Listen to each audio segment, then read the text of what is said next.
to the weekly Edgecast. From Spartan Weekly, I'm Matt Lieber. And from SpartanEdge, I'm Dyer. We've now officially doubled our show's budget, meaning that we each get our own news print off rather than having to share one. You want to start us off, Chels? No, Matt, I'd rather have you do it. You do it so well. All right. A study released last week indicates that there is as much actual news content in a fake or satirical news show like the Daily Show with Jon Stewart as there is in a real half-hour newscast.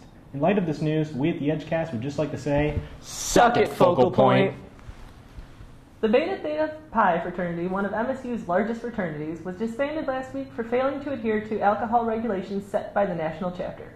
There's already a noticeable difference as residents describe the atmosphere surrounding the former frat house on Grand River as quieter, more peaceful, and, dare I say, a whole lot less gay. ASMSU passed a bill last week in support for the former student government of Penn State University. It seems that the administration of Penn State disbanded the former student government and replaced it with a student advocacy group. Now, this issue is a little complex, but I found a way to break it down and help you understand. Think of it like Star Wars 3: Revenge of the Sith. Now, the university president is like Emperor Palpatine. Now, the former student government, they're the Jedi Knights. And he disbanded the Jedi Knights so he could make way for his new government, or the Galactic Empire.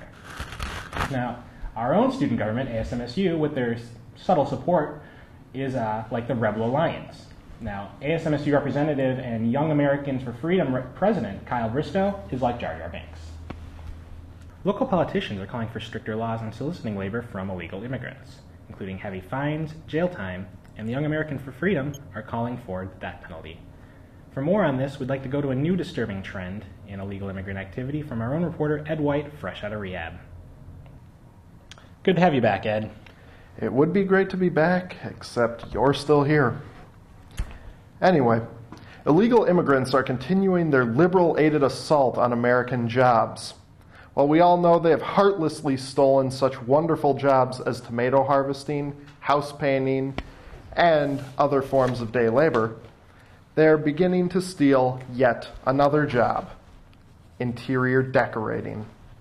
These so-called gay laborers are often found outside Jo-Ann Fabrics and Bed Bath & Beyond, and they offer discounted rates on what they call elfabulization.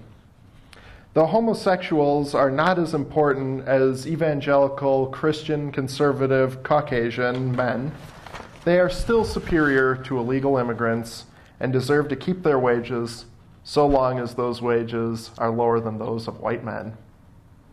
Matt? Good report, Ed. Good report. What do you have there, Matt? Nothing.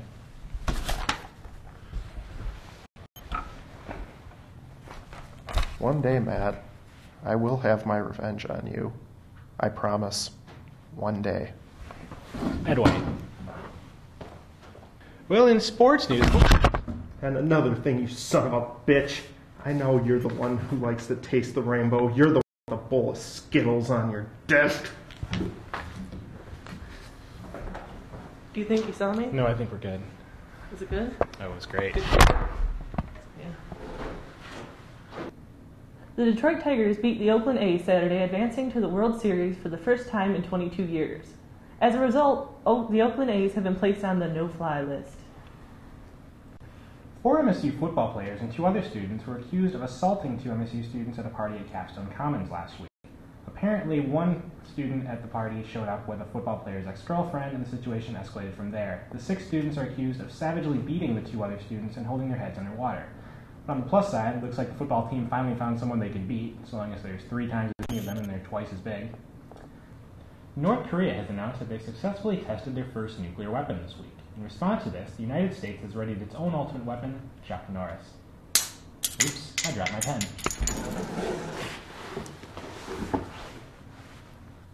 Round 2 of the gubernatorial debate was on Tuesday night between Governor Granholm and challenger Dick DeVos. This time, the candidates answered questions emailed to them by voters. Jobs in the Michigan economy were still the hot issues at the debate, although the rhythm was disrupted when one email from Hot Young Asians asked Governor Granholm if she was interested in a webcam threesome. From all of us here at the Edgecast, this has been the best show ever. I'm Dyer from SpartanEdge.com. I'm Matt Lieber from SpartanWeekly.com. Great show. Really great.